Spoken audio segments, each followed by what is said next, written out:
Bab 479. Tuan Kenzi, aman untuk datang ke sini, lebih baik melanjutkan. Setelah mendengar kata-kata Yumiko, Kenzi Harimurti hanya bisa menyesuaikan mentalitasnya dan melanjutkan untuk melihat apa yang ingin dilakukan Yumiko. Mereka bertiga terdiam sepanjang jalan. Setelah berjalan lama, tiba-tiba mereka melihat cahaya terang, seolah-olah mereka datang ke bagian dalam gunung, sebuah gua alam yang sangat tinggi dan luas. Kenzi, kita sudah tiba di sini, itu saja. Yumiko berhenti dan mengambil lentera angin yang tertinggal di lorong dari kakinya. Itu juga merupakan barang yang tertinggal di benteng ini selama Perang Dunia II. Diperkirakan Yumiko pernah ke sini sebelumnya dan menggunakan lentera angin ini. Begitu dia menyebutkannya, Kenzi Harimurti mencium bau minyak tanah yang menyengat. Kemudian Yumiko menyalakan korek api dan menyalakan lentera angin. Tuan Kenzi, tolong lihat, Yumiko tidak menipu Anda, benteng Perang Dunia II ini sendiri adalah gua alam yang sangat besar. Yumiko mengangkat lentera angin, dan di bawah cahaya yang berkedip-kedip, Kenzi Harimurti bisa melihat dengan jelas, ruang kosong di depannya. Sebuah gua yang luas dan besar, dengan ketinggian 7 atau 8 lantai dan luas 2/3 lapangan sepak bola, terdapat stalagmit yang menjorok ke atas di tanah, dan stalaktit yang tumbuh secara alami, satu persatu, seperti kerucut tajam terbalik. Yumiko benar, ini adalah gua alam yang sangat besar, tetapi selama Perang Dunia II, gua itu diubah oleh para insinyur Jepang pada waktu itu dan menjadi benteng bawah tanah yang tersembunyi. Di tengah gua, tanah telah diratakan secara artifisial.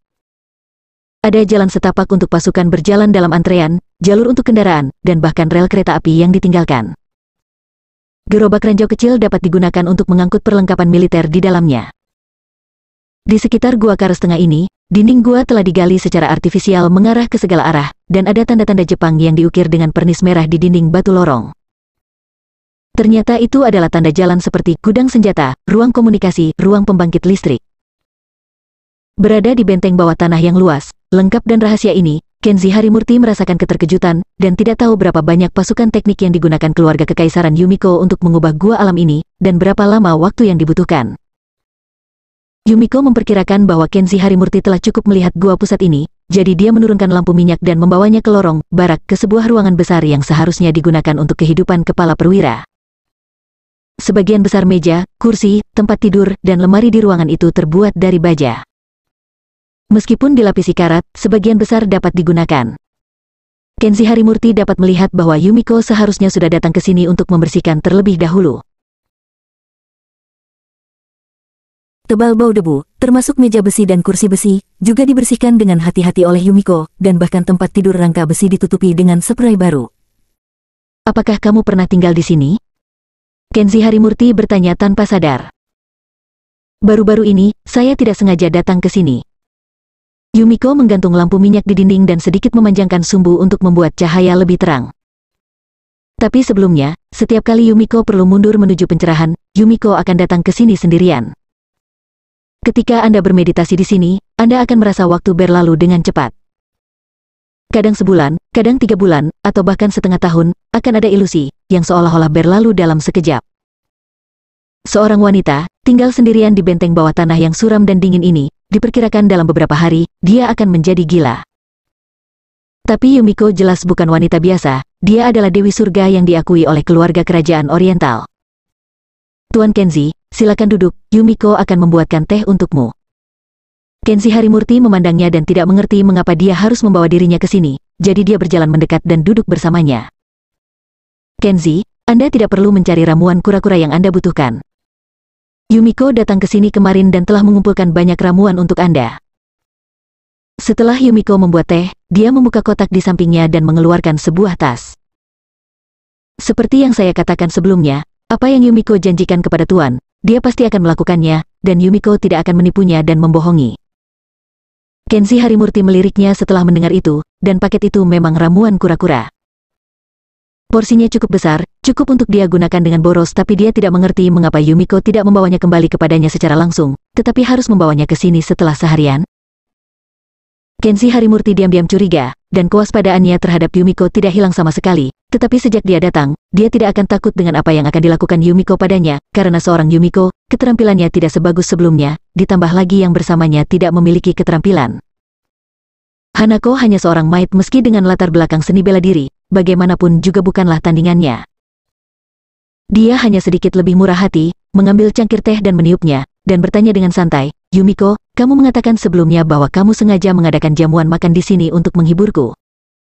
Bagaimana dengan jamuanmu? Yumiko membungkuk dengan lembut, maafkan aku. Tuan Kenzi seharusnya lapar, jadi Yumiko akan melakukannya sekarang. Kata Yumiko, bangkit, pergi ke kamar sebelah bersama Hanako. Alasan mengapa Kenzi Harimurti mengajukan pertanyaan ini adalah karena dia tidak percaya bahwa Yumiko akan mengadakan perjamuan di sini untuk menghiburnya, dia hanya ingin melihat bagaimana Yumiko menjawabnya dan ingin tahu apa yang akan dilakukan Yumiko. Namun, dia mengikuti, melihat sekeliling, dan menemukan bahwa Yumiko benar-benar tidak berbohong padanya. Di dapur yang berdekatan, Yumiko benar-benar menyiapkan banyak bahan yang sangat lezat seperti ikan, daging, buah-buahan dan sayuran, dan sekotak penuh anggur. Yumiko memasak sendiri, dan Hanako membantunya memasak di samping. Tidak butuh waktu lama untuk beberapa hidangan lezat disajikan di atas meja. Kenzi Harimurti memandang perjamuan itu dengan malu, dan bertanya langsung, Yumiko, mengapa kamu tidak menjelaskannya? Apa niatmu membawaku ke sini untuk makan? Apakah menurutmu akan lebih emosional untuk minum di benteng bawah tanah yang suram dan gelap seperti ini? Yumiko terdiam beberapa saat sebelum berkata, Yumiko mengundang Tuan karena... Bicaralah. Kenzi Harimurti berkata singkat. Yumiko sedikit membungkuk. Yumiko berharap pada Tuan, Yumiko bisa menjadi istri Tuan. Kenzi Harimurti secara bertahap mengangkat alisnya, dan setelah beberapa saat, dia berkata, kamu baru saja mengatakan bahwa kamu ingin aku menikahimu. Hai. Yumiko membungkuk. Jika memungkinkan, Yumiko berharap Tuan Yumiko akan memutuskan hubungannya dengan istri terlebih dahulu, dan kemudian bergabung dengan keluarga kerajaan pada saya dan menjadi suami Yumiko. Kenzi Harimurti menatapnya curiga, dan saat berikutnya berkata, Yumiko, apakah kamu demam? Jika kamu pikir itu menyenangkan, kamu bisa bermain sendiri, aku tidak akan menemanimu. Kenzi Harimurti bangkit, meraih bungkusan itu herbal dan berbalik. Jangan katakan bahwa Anda ingin meninggalkan istri yang sudah menikah, katakan saja bahwa Anda harus memasuki pernikahan lagi. Dia telah memiliki pengalaman menyakitkan menjadi menantu yang sudah menikah selama 3 tahun, dan sekarang ada seorang wanita timur yang memintanya untuk menikah lagi, menjadi menantu laki-laki numpang yang menikah dengan orang timur.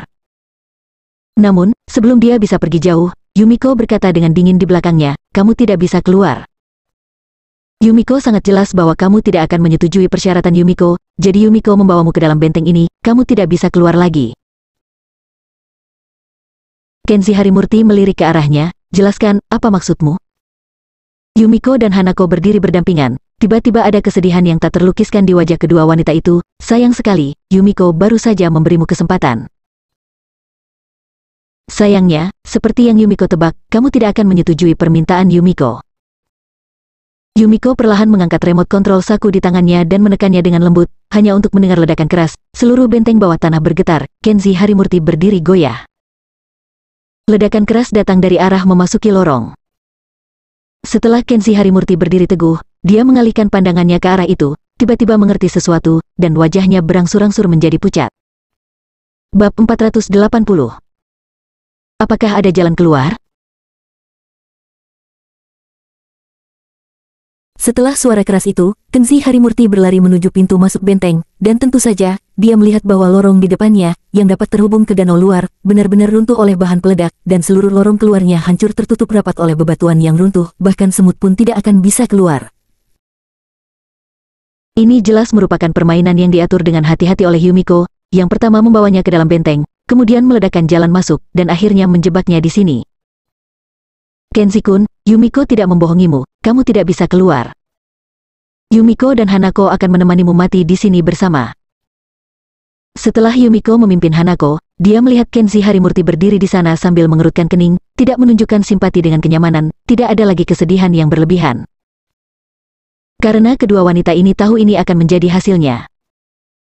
Kenzi Harimurti memandang Yumiko dan berkata, menahan amarahnya, karena kamu ingin aku mati, mengapa kamu tidak tahu bagaimana menghadapiku? Mengapa kamu memilih terjebak di sini bersama? Yumiko tersenyum pahit, karena Yumiko bersumpah, aku ingin menikahimu sebagai seorang istri. Hanya dengan terjebak di sini bersama Yumiko dan perlahan menunggu kematian, mungkin Tuan akan menikahi Yumiko sebagai istri. Kenzi Harimurti memandangnya dengan mata berkedip-kedip. Berkata dengan dingin, Yumiko, aku salah membacamu. Kupikir kau hanyalah wanita yang tidak tahu berterima kasih dan tidak tahu balas budi, tapi ternyata aku salah. Kenzi menamparnya, lalu mengabaikannya dan pergi dengan penuh amarah. Meskipun dia tidak mengerti apa yang Yumiko lakukan, ada satu hal yang dia tahu dengan baik, yang terpenting saat ini adalah menemukan jalan keluar dari sini. Kalau tidak, dia khawatir akan benar-benar terjebak di benteng bawah tanah ini. Nona, apakah itu layak? Melihat nona muda tersungkur ke tanah dengan tamparan oleh Kenzi Harimurti, darah menetes dari sudut mulutnya, Hanako bergegas maju dan memeluknya sambil menangis. Yumiko berkata dengan muram, tidak masalah. Bahkan jika dia memukuliku, memarahiku, atau bahkan menyiksaku, aku tidak akan membencinya. Hanako menangis. Nona, bagaimana jika dia menolak untuk menikahimu sampai dia mati? Yumiko menggelengkan kepalanya dan mencoba yang terbaik untuk tersenyum, tidak mungkin. Aku mengenalnya, dia orang yang punya hati. Suatu saat, ketika dia tahu dengan putus asa, bahwa dia tidak bisa pergi dari sini, dan hanya bisa terjebak bersama kita. Pada saat itu, dia akan tenang dan berhenti membenciku. Saat itu, dia tidak akan seperti sebelumnya, dia tidak akan selalu waspada terhadapku, menjauhiku, dan menganggapku sebagai musuh untuk waspada.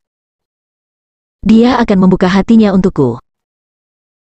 Jika kita sudah berteman baik, itu juga akan memuaskan keinginanku dan menikahiku sebagai istrinya, karena dia telah melakukan hubungan skin to skin denganku, dan aku sudah menjadi wanitanya. Hanako bertanya-tanya apakah prediksi wanita itu benar. Dia hanya berharap bahwa Kenzi Harimurti tidak akan terlalu kejam, dan demi semua orang mati bersama, dia akan memenuhi keinginan terakhir nona muda dan menikahi nona muda sebagai istrinya.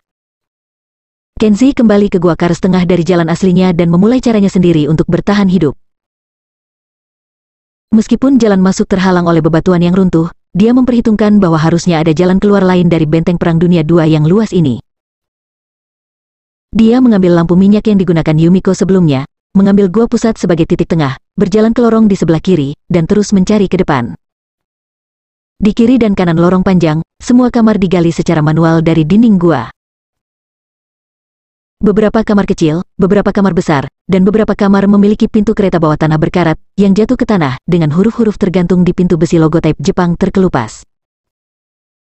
Dengan cahaya lampu minyak, Kenzi Harimurti dapat melihat dengan jelas bahwa teks pada tanda itu mungkin menunjukkan bahwa ruangan batu ini seharusnya menjadi ruangan rahasia di benteng militer Jepang. Kenzi Harimurti masuk ke kamar dan melihat ada beberapa meja besi di dalamnya, beberapa di antaranya sudah berkarat dan runtuh, dengan bahan kertas menguning berserakan di mana-mana, sementara beberapa meja masih sangat kokoh, dan meja-meja itu ditempatkan hanya selama Perang Dunia II. Dia melihat peralatan komunikasi transmisi nirkabel yang berdebu. Kenzi Harimurti berjalan mendekat dan melihat. Diperkirakan semua perangkat komunikasi ini rusak, dan tidak mungkin untuk berkomunikasi dengan dunia luar. Meskipun dia membawa ponsel, tidak ada sinyal ponsel di dalamnya, dan dia tidak bisa mencari bantuan dari dunia luar. Setelah mencari bola balik selain beberapa data telegram dari Perang Dunia II, tidak ada yang berguna bagi Kenzi Harimurti di ruangan ini, dia hanya bisa meninggalkan ruangan ini dan terus mencari lebih dalam ke lorong. Di ruang penyimpanan bahan bakar, Kenzi Harimurti menemukan sejumlah besar minyak tanah.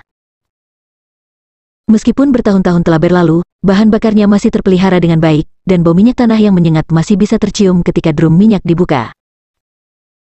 Hanya saja minyak tanah ini tidak berpengaruh pada Kenzi Harimurti. Genset di ruang pembangkit listrik telah rusak, dan minyak tanah tidak dapat digunakan untuk menghasilkan listrik. Selain digunakan untuk penerangan, minyak tanah ini hanya dapat digunakan untuk membuat api untuk pemanasan. Setelah berbalik untuk waktu yang lama, Kenzi Harimurti secara tidak sengaja menemukan gudang senjata di benteng. Masih ada sebagian kecil amunisi dan senjata api yang tersisa di gudang senjata. Kenzi Harimurti menghancurkan sebuah kotak kayu dan menemukan bahwa semua senjata api disimpan di dalamnya. Mereka terpelihara dengan baik. Dia memilih senjata secara acak, masih seperti baru, dan Anda masih bisa melihat noda minyak biru yang melengket di pistol. Karena ada senjata api yang dapat digunakan di sini, mungkin dia dapat menemukan bahan peledak yang dapat digunakan. Jika memiliki bahan peledak yang dapat digunakan, dia mungkin dapat meledakkan jalan keluar. Kenzi Harimurti melahirkan harapan, dan segera mulai mencari kotak lain. Benar saja, dia menemukan sebuah kotak dengan tulisan bahan peledak militer. Namun, ketika dia membukanya, itu kosong. Kecuali 2 sumbu, tidak ada yang tersisa. Jangan mencarinya, Yumiko akan melakukan sesuatu tanpa meninggalkan kekurangan. Yumiko dan Hanako tidak tahu kapan mereka datang ke sini, menatapnya dengan tenang, dan berkata, Yumiko tahu apa yang kamu pikirkan, bahkan jika masih ada bahan peledak itu tidak akan memberi manfaat apapun. Jika Anda ingin menggunakan bahan peledak untuk meledakkan dari dalam, selama Anda melakukan kesalahan, gunung akan runtuh, danau akan dituangkan, dan Anda dan aku hanya akan mati lebih cepat. Jadi, agar tidak mengambil risiko Tuan, dan agar kita punya waktu untuk hidup bersama, bahan peledak yang tersisa telah dibuang oleh Yumiko. Kenzi Harimurti menatapnya dengan marah, menggertakkan giginya di dalam hatinya. Yumiko tidak takut dengan mata kanibalnya, dia berjalan mendekat dan membungkuk dengan lembut, Tuan belum makan, jadi pasti sangat lapar. Yumiko sudah menyiapkan jamuan makan lagi, silakan kembali makan malam. Pergi. Pergi kalian. Kenzi Harimurti kesal dan mengangkat tangannya ingin menamparnya lagi. Bab 481. Gadis iblis, aku memanggil leluhurmu. Pada hari-hari berikutnya, di benteng bawah tanah ini seperti makam orang mati yang masih hidup, Kenzi Harimurti menghabiskan waktu yang lama setiap hari mencari cara tanpa harapan untuk bertahan hidup. Tapi seperti yang Yumiko katakan, dia tidak punya kesempatan untuk pergi dari sini, kecuali lorong yang dibom, benteng bawah tanah ini tidak punya tempat untuk dituju. Setelah beberapa hari pencarian terus-menerus, Kenzi Harimurti benar-benar akrab dengan struktur internal benteng. Dia tahu bahwa tidak ada jalan keluar lain, tetapi dia tidak berdamai. Dia mulai fokus pada peralatan dan mesin yang rusak yang tersisa di benteng. Pada bagian-bagiannya, bahkan sekop berkarat dan alat lainnya, saya ingin menggunakan beberapa bahan di sini untuk menggali saluran akses yang runtuh. Yumiko tahu bahwa apa yang dia lakukan tidak ada artinya, tetapi dia tidak membujuknya lagi. Dia hanya berdiri tidak jauh darinya setiap hari, mengawasinya dengan tenang, dan membiarkannya memecahkan batu-batu besar dan menggali sedikit demi sedikit menjauh. Tetapi kadang-kadang kekuatan orang sangat kecil, meskipun Kenzi Harimurti telah melakukan yang terbaik, batu-batu yang runtuh dan menghalangi jalan di depannya sepertinya tidak ada habisnya. Pada hari ke-10, Kenzi Harimurti juga memecahkan sekop kerja terakhir, dia hanya bisa membuang alat yang rusak, bersandar ke dinding, dan duduk diam. Yumiko dan Hanako memperhatikannya tidak jauh, dan melihat bahwa dia tanpa sadar menyentuh saku celananya, tetapi dia merasa kosong di saku celananya. Yumiko berjalan mendekat dan dengan lembut menyerahkan sebungkus rokok kepadanya. Yumiko tahu bahwa kamu merokok, jadi sebelum masuk, aku secara khusus menyiapkan beberapa rokok untukmu.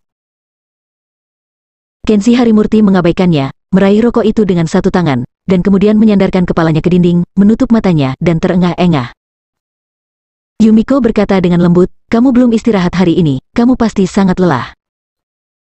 Yumiko telah menyiapkan air panas untukmu, mengapa kamu tidak mandi dulu, istirahat yang baik untuk sehari, dan rencanakan besok. Kenzi Harimurti masih tidak peduli. Dia tidak ingin berbicara dengan Yumiko. Melihat bahwa dia selalu seperti ini, Yumiko tidak banyak bicara, dan kembali ke sisi Hanako lagi. Dua wanita itu berdiri di sana, diam-diam menemaninya. Kenzi Harimurti terus merokok satu persatu. Setelah waktu yang lama, dia akhirnya membuang puntung rokok dan berbicara. Berapa lama kamu bisa makan makanan yang kamu bawa? Jika Yumiko ingat dengan benar, setelah 10 hari, ini mungkin pertama kalinya Kenzi Harimurti mengambil inisiatif untuk berbicara dengannya. Yumiko tahu bahwa sekarang dia bersedia mengambil inisiatif untuk berbicara dengannya, yang menunjukkan bahwa kebenciannya pada dirinya sendiri tidak begitu kuat lagi. Mungkin mulai hari ini adalah titik balik yang baik, dia pikir. Kenzi Harimurti tahu bahwa hari-harinya hampir habis. Yumiko hanya menyimpan makanan kurang dari sebulan. Tidak peduli berapa banyak yang dia simpan, dia tidak akan bisa bertahan selama 20 hari jika 3 orang memakannya. Namun, sangat mustahil baginya untuk membuka kembali lorong ini dalam 2 atau 3 bulan dengan kekuatannya sendiri. Untungnya, tidak ada kekurangan air di benteng yang ditinggalkan ini, jika tidak, dia tidak akan bisa bertahan sampai hari ini, dan dia akan mati kehausan di sini. Sebenarnya, kematian tidak mengerikan, tetapi Kenzi Harimurti hanya perlu memikirkan istrinya, Aurora Bliss. Dia mencoba yang terbaik untuk datang ke Jepang untuk menemukan herbal dan ingin kembali untuk mendetoksifikasi istrinya, tetapi pada akhirnya, di sana tidak ada gunanya telur, dia tidak hanya akan mati di sini, bahkan istrinya Aurora Bliss akan mati karena racun aneh itu cepat atau lambat. Dan ibunya Rati Wijaya, Kenzi Harimurti juga memikirkannya. Jika Ratih Wijaya akhirnya mengetahui bahwa putranya telah mati suatu hari nanti, dia tidak tahu bagaimana menjalani sisa hidupnya. Kenzi Harimurti menepuk kepalanya dan memutuskan untuk berhenti memikirkan masalah yang tidak berarti ini. Dia menunjuk ke Yumiko dan berkata, "Anggur, aku ingin minum." Yumiko cerdas dan tahu bahwa dia tidak nyaman, jadi dia tidak mengatakan apa-apa dan dengan lembut membungkuk. Hanako dan saya pergi untuk menyiapkan makanan dan minuman. Malam itu, Kenzi Harimurti duduk di sana minum dan makan sayur sendirian, dan membuat dirinya sangat mabuk. Yumiko dan Hanako tahu bahwa dia sedang dalam suasana hati yang buruk, jadi mereka hanya berdiri diam tidak jauh, dan tidak berani pergi untuk menemaninya dengan santai, sampai Kenzi Harimurti berbaring di meja terlalu mabuk untuk bergerak, dan kedua wanita itu berani pergi mengangkat dia. Setelah beberapa hari berturut-turut Kenzi Harimurti hanya mencoba mencari jalan keluar siang dan malam, dan tidak mandi dengan serius. Saat ini, tubuhnya sudah sangat kotor, dan seluruh tubuhnya penuh dengan bau keringat, tapi Yumiko tidak merasa itu menjijikkan seperti melayani suaminya, membuka bajunya, dan menggosok tubuhnya dengan lembut. Hanako belum pernah melihat tubuh telanjang pria sebelumnya. Melihat Kenzi Harimurti berbaring di tempat tidur seperti itu, dia sangat mabuk sehingga dia tidak tahu harus berbuat apa. Dia sedikit tersipu dan tidak berani pergi ke sana, tetapi dia tidak bisa melakukannya karena tidak tega ketika dia melihat nona muda melakukan sendiri. Hanako mengeraskan kulit kepalanya, meraih handuk di tangan Yumiko, dan dengan hati-hati menggosok Kenzi Harimurti. Yumiko tersenyum. Ini adalah pertama kalinya dia tersenyum dalam beberapa hari ini. Dia mencondongkan tubuh ke telinga Hanako dan berkata dengan senyum ringan, "Hanako, jika dia ingin menikah denganku sebelum dia meninggal, aku harus memintanya untuk membawamu menikah juga, sehingga kamu bisa memiliki seorang pria dalam hidupmu." Hanako sangat malu setelah mendengar ini, bahkan wajahnya memerah. Keesokan harinya, setelah Kenzi Harimurti bangun dengan pusing karena mabuk, hal pertama yang dia lakukan adalah menemukan dirinya berbaring di selimut, telanjang, seolah-olah dia tidak mengenakan apa-apa. Kedua wanita itu, Yumiko dan Hanako, semuanya berbaring di samping tempat tidurnya, seolah-olah mereka sedang tidur, dan mereka sepertinya berada di samping tempat tidurnya sepanjang malam.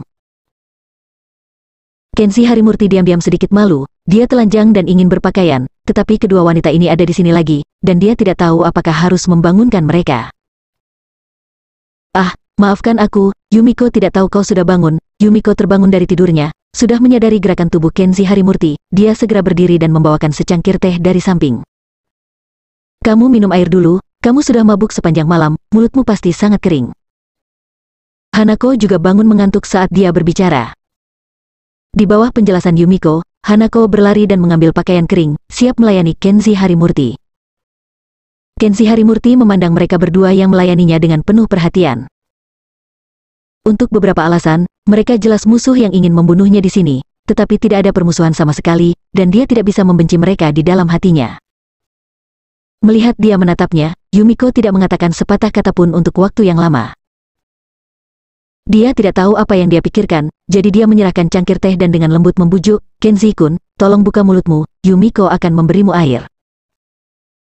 Kenzi Harimurti setelah mendengar ini, menggelengkan kepala diam-diam, dan menghela nafas dalam hati, "Tuhan tidak bisa membuka mataku, dan aku ditaklukkan di tangan kedua wanita ini."